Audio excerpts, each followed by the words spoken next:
Hello guys, this is Harry from English classes. Welcome to my channel. In this video, I will tell you about definition of case, types of case, relation of case and function of a cases in a sentence. So this video will be very important for you all. So please you must watch till the last without skipping it. If you have just not subscribed my channel yet, please subscribe it and press the bell icon so that you will get more update videos. So start please. This is a noun case. Okay guys. First of all, we will see definition of its case.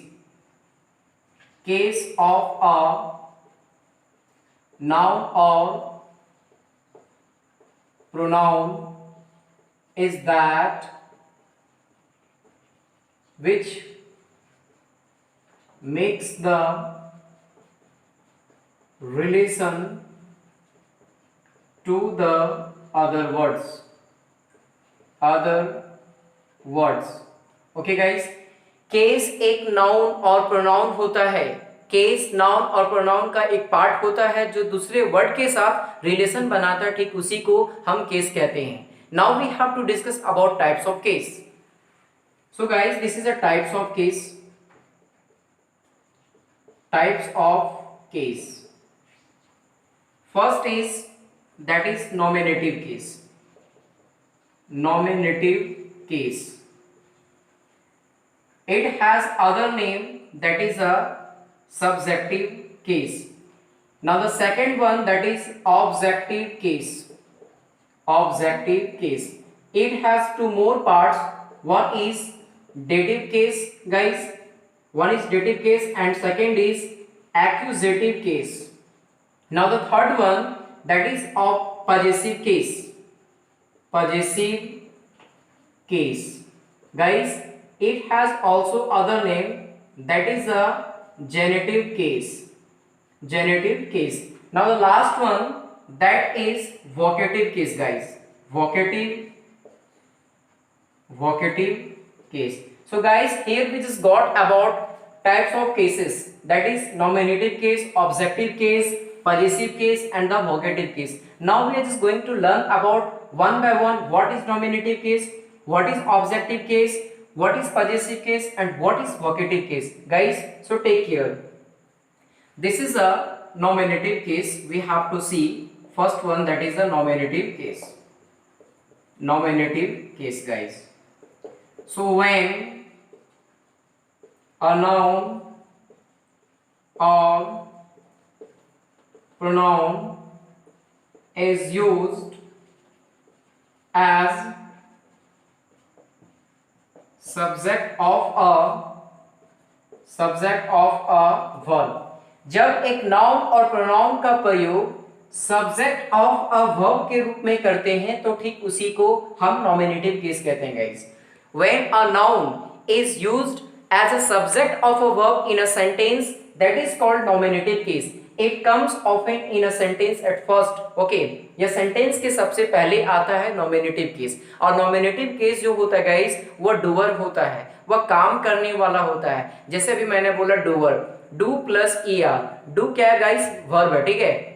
अगर verb में E R apply करते हैं तो जो बनता है वो आपका do plus E R equal to doer. और डूअर क्या, एक नाउन है, ठीक है. और हम तो पढ़ रहे हैं वही नाउन केस पढ़ रहा हूं. तो नॉमिनेटिव केस आपका सेंटेंस के सबसे पहले आता है. जो डूअर होता है, जो काम करने वाला होता है गाइस, उसको हम कैसे आइडेंटिफाई करेंगे? How to identify the nominative case? Simply we have to ask a question with the who, then you get answer. That will be your nominative case, guys. So see please. Ramesh brings a book. In this sentence, Ramesh is nominative case. You know why Ramesh is nominative case? Because he is doer in this sentence. He is doer means यही काम करने वाला है. So it is a nominative case. Okay guys, ये क्या लाता है? Brings लाता है. क्या लाता है भाई? A book लाता है. तो who brings a book? Ramesh. तो रमेश क्या है भाई? ये रमेश आपका नॉमिनेटिव केस है, यही आपका काम करने वाला है. ये सेंटेंस के सबसे पहले आता है गाइस, ठीक है. एक और सेंटेंस को देखते हैं. You wash my dress. You wash my dress. आप मेरे ड्रेस को धोते हो. तो मेरे ड्रेस को कौन धोता है भाई? यू। तो काम करने वाला कौन है? यू। तो यू को हम क्या बोलेंगे गाइस? नॉमिनेटिव केस बोलेंगे। और नॉमिनेटिव केस क्या होता है? सेंटेंस के सबसे पहले आता है, जिसे हम एक और नाम से जानते हैं, that is called subjective case guys. Now we have to move for the next one, that is the objective case, and it is a really very interesting because it has two more parts and we have to know and we got a chance to know about dative and accusative case. In the very least time we just know about the dative and the accusative case guys. So definitely this will be very interesting for you all. So please you must watch till the last. Definitely it will be very exciting for you all guys. So guys, now we are just going to learn about objective case. Okay, what is objective case? What is objective case? Okay guys, so see please, when a noun is used as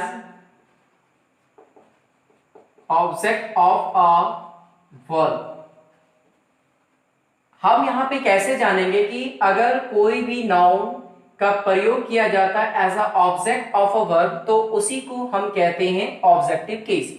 and objective case comes at a last of a sentence. जो objective case जो होता है वो आपका ऑफनली जो होता है वो लास्ट में ही आता है, ठीक है। जैसे हम देखते हैं, you bit him. Okay, you bit him, तो जिसपे अफेक्ट पड़ता है, काम करता है यू, और अफेक्ट पड़ा किस पे? हिम पे पड़ा। मारता कौन है गाइस? यू मारता है, ठीक है। किसको मारता है? हिम को मारता है। तो अफेक्ट किस पे पड़ा? हिम पे पड़ा। तो ये आपका क्या है गाइस? ऑब्जेक्टिव केस है। जैसे एक और देखते हैं, they have to play cricket. Okay guys, उन लोगों को क्रिकेट खेलना पड़ता है, तो खेलता कौन है? दे। तो ये आपका क्या है? नॉमिनेटिव केस है, ठीक है। अब क्रिकेट को खेलता है, तो इफेक्ट किस पे पड़ा भाई? क्रिकेट पे पड़ा। तो क्रिकेट क्या है गाइस? ये आपका ऑब्जेक्टिव केस है, तो इसको हम बताएंगे ऑब्जेक्टिव केस, ठीक है guys. Now we are just going to discuss about the dative case. What is dative case? एक बात और मैं आप लोगों को बताना चाहता हूं कि if you don't know how to identify what is objective case and which is objective case, simply we have to ask a question. जैसे यू बीट हिम, ठीक है, तुम उसे मारते हो, ठीक है, तुम उसे मारते हो। तो यहाँ पे बात करना है कि कौन इसे मारता है? तुम मारता है, ठीक है। They have to play cricket match, किन लोगों को क्रिकेट खेलना पड़ता है? उन लोगों को क्रिकेट खेलना पड़ता है। उन लोगों को क्या क्रिकेट खेलना पड़ता है? उन लोगों को क्या खेलना पड़ता है?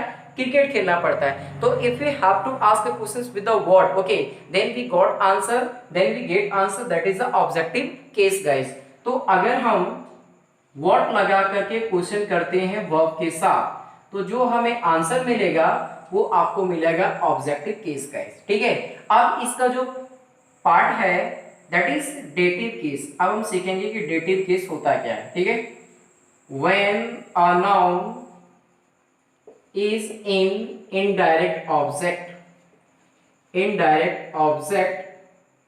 It is called dative case. So guys, before knowing these things we just have to know also about a object, कि ऑब्जेक्ट का कितना पार्ट होता है, ठीक है गाइस। तो देखिए कि ऑब्जेक्ट का दो पार्ट होता है, एक होता है इनडायरेक्ट ऑब्जेक्ट और सेकंड होता है डायरेक्ट ऑब्जेक्ट। ओके गाइस, तो see please, this is the object. Okay, see here, it is object. अब ये ऑब्जेक्ट का जो होता है वो दो पार्ट होता है, एक होता है आपका इनडायरेक्ट और आपका सेकंड क्या है गाइस? वो होता है डायरेक्ट ऑब्जेक्ट होता है। ये जो इनडायरेक्ट ऑब्जेक्ट होता है गाइस, ये आपका होता है लिविंग थिंग, और जो डायरेक्ट ऑब्जेक्ट होता है गाइस, ये होता है आपका नॉन लिविंग थिंग, ठीक है गाइस। ये जो आपका लिविंग थिंग रहेगा तो इनडायरेक्ट और नॉन लिविंग थिंग रहेगा तो डायरेक्ट। कैसे आइडेंटिफाई करेंगे? होम वर्ब के साथ आप क्वेश्चन करें होम लगा करके, तो जो आपको आंसर में मिलेगा वो मिलेगा इनडायरेक्ट ऑब्जेक्ट। अगर आप व्हाट लगा करके क्वेश्चन करते हैं, ठीक है, व्हाट लगा के क्वेश्चन करते हैं वर्ब के साथ, तो जो आपको आंसर मिलेगा गाइस वो आपको मिलेगा डायरेक्ट ऑब्जेक्ट। जैसे हम कुछ एग्जांपल को देखते हैं, he gave Rohan a book, उसने रोहन को एक किताब दिया।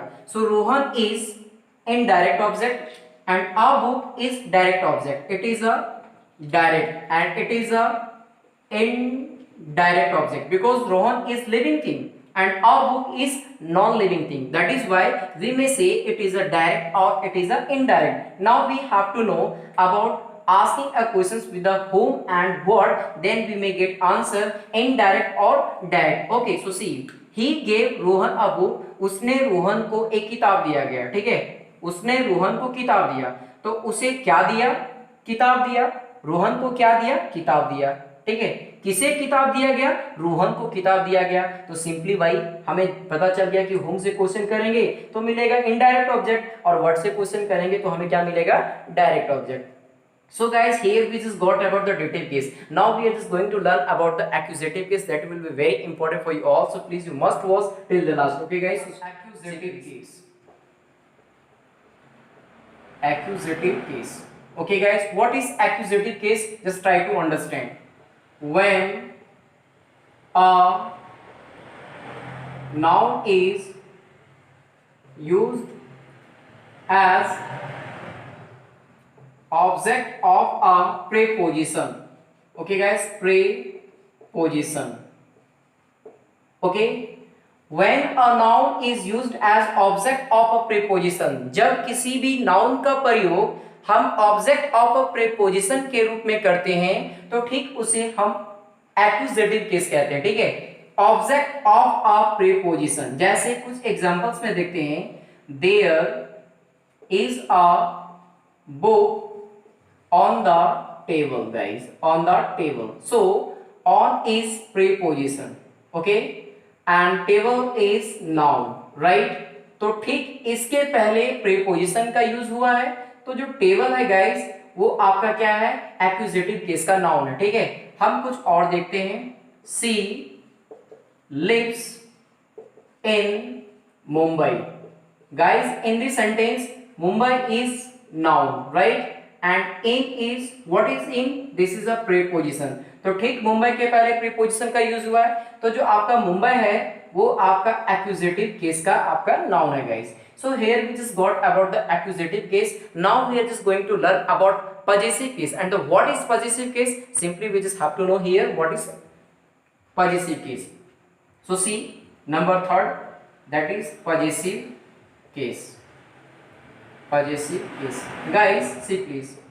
When a noun denotes possession or ownership. Okay guys, जब किसी भी नाउन का प्रयोग पोजेशन और ऑनरशिप को शो करता है, जब किसी भी नाउन का प्रयोग पोजेशन और ऑनरशिप किसी दूसरे नाउन पे दिखाने के लिए या भाव प्रकट करने के लिए किया जाता हो तो ठीक उसे हम पॉजेसिव केस कहते हैं। इस पॉजेसिव केस को हम अलग तरीके से पढ़ेंगे, बहुत ही अच्छे तरीके से पढ़ेंगे, वो मैं देखता हूं कि किस प्रकार से हम यहाँ पे करने वाले हैं। तो सबसे पहले एक मैं फॉर्मूला बताता हूँ 1 2 3, और एक और फॉर्मूला है 3 2 1, ठीक है guys.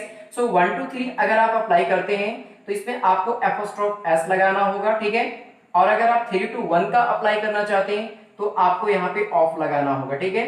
Apostrophe S can be use for the living thing guys, end of can be use for the non living thing guys. Okay guys, अगर आप एपोस्ट्रोफ एस को यूज करना चाहते हैं तो लिविंग के साथ, ऑफ को यूज करना चाहते हैं तो नॉन लिविंग के साथ, जिसका मीनिंग होता है गाइस का, के, की गाइस, और यहाँ पे भी वही वो एज इट इज का, के, की। If you don't know see please, अगर मैं बात करूं रेखास वॉच इज ब्रोकन, या सेंटेंस में देखिए guys, Rekha's watch is broken, Rekha की घड़ी टूटी हुई है। तो किसकी घड़ी टूटी हुई है? रेखा की घड़ी टूटी हुई है। तो Rekha's watch it is a positive case guys. And if you don't know how to find out the possessive case, simply we have to ask the question with the whose, क्योंकि whose का मतलब होता है किसका, और जब हम किसका से क्वेश्चन करेंगे तो definitely we may get answer that will be possessive case. Okay guys, so say please next one, that is about Radha. Okay guys, Radha's car is logy. Okay, Radha की गाड़ी खटारा है। तो राधा की गाड़ी खटारा, किसका गाड़ी खटारा? राधा की गाड़ी। तो राधा यहाँ पे क्या है भाई? राधा आपका पॉजिटिव केस है, क्योंकि अगर आप खुद से लगा के क्वेश्चन करते हैं तो सिंपली जो हमें आंसर मिलेगा वो आपको पॉजिटिव केस मिलेगा। ठीक है, अब हम देखते हैं कि जो मैंने आपको बताया 1 to 3 और 3 to 1 को किस प्रकार से हम देखना चाहेंगे वो मैं बताता हूँ एक लाइन में। जैसे मेरा एक सेंटेंस है, राम का कलम गाइस। ओके, तो इस राम का कलम को अगर बनाना चाहते हैं तो इसको 1 कीजिए, इसको 2 कीजिए, इसको 3 कीजिए। ठीक है, तो 1 में अगर हम 1 to 3 अप्लाई करें तो एपोस्ट्रोफ एस, तो यहां लगाऊंगा राम एपोस्ट्रोफ एस, कलम का हो गया पेन गाइस। ओके, अगर मैं 3 to 1 लगाना, this is a 3, this is a 2 and this is a 1, so pain of Ram. Okay, for that we have to use before pen, that will be definite articles, that is the। so the pen of ram, Ram का कलम, ये भी आपका है राम का कलम। तो इस प्रकार से हम यूज कर सकते हैं पॉजिटिव केस को 1 to 3 और 3 to 1। so guys, here we just got about the positive case. now we are just going to learn, that is the last one, that will be vocative case, and that will be very important for you all, so please you must watch this video till the last, that will be better for you and you will just get a lot of the things here. Okay guys, so please the last one, that is a vocative case. Vocative case, what is vocative case? When a noun or pronoun, okay, is used to call or to get some person or persons। Okay guys, अगर हम किसी भी noun या pronoun का word किसी भी persons को attract करने के लिए, उसे एड्रेस करने के लिए, उसका ध्यान को आकर्षित करने के लिए जो यूज करते हैं, ठीक उसी को हम वोकेटिव केस कहते हैं। ठीक है, अगर हम किसी भी नाउन का प्रयोग किसी भी व्यक्ति को अट्रैक्ट करने के लिए, एड्रेस करने के लिए, उसे अपना ध्यान आकर्षित करने के लिए प्रयोग करते हैं, तो that is vocative case guys. So take care, what is vocative case here? Okay, so see, boys sit down. Okay, boys sit down, हमने यहाँ पे क्या लिखा? Boys sit down. तो यहाँ पे किसको नोटिफाई कर रहे हैं? बॉयज को कर रहे हैं। तो बॉयज आपका क्या है गाइस? ये है vocative case, that is the VC. Now see next one, that is sit down boys, sit down boys, we have written and I have written in the next way, in the another way, sit down boys। Okay, इसी sentence को मैंने ठीक दूसरे जैसा लिखा, sit down boys। दोनों cases में हमने कॉमा का प्रयोग किया है, एक जगह पे बॉयज पहले है तो दूसरी जगह पे बॉयज लास्ट में है। तो इन दोनों सेंटेंसेस से पता चलता है कि we are just referring, we are just addressing a single body, that is a boys. Okay, तो यहाँ पे हमने एक सिंगल को कर रहा है, बॉयज को कर रहा है, यहाँ पे भी बॉयज को कर रहा है, तो ये जो बॉयज है वो आपका वोकेटिव केस है guys. Now we have to see that is the next one, that is the last one, that one example should be there. Okay guys, so take care, that is Ram come here, Ram come here, Ram यहाँ आओ। तो राम को मैंने notify किया, राम को मैंने address किया, ठीक उसी प्रकार से हम यहाँ पे बोलेंगे कम हियर राम, यहाँ आओ राम। तो कुल मिला के यहाँ पे भी देखिए राम को और इस जगह पे भी राम को हमने नोटिफाई किया, एड्रेस किया गाइस। तो as we can say that Ram is vocative case because Ram is being referred, Ram is being addressed, Ram is being attracted, so that is why we may say that Ram is vocative case. So guys, here I have just given you all these explanations related to case, whatever I have, definitely I have just given, and the next part okay of the cases will be uploaded very soon, and that will be very important for all in the purpose of the examinations of your competitive examinations। So guys, अगर यह video आप लोगों को अच्छा लगा होगा तो please इसे लाइक करें, शेयर करें, कमेंट करें और सब्सक्राइब करना ना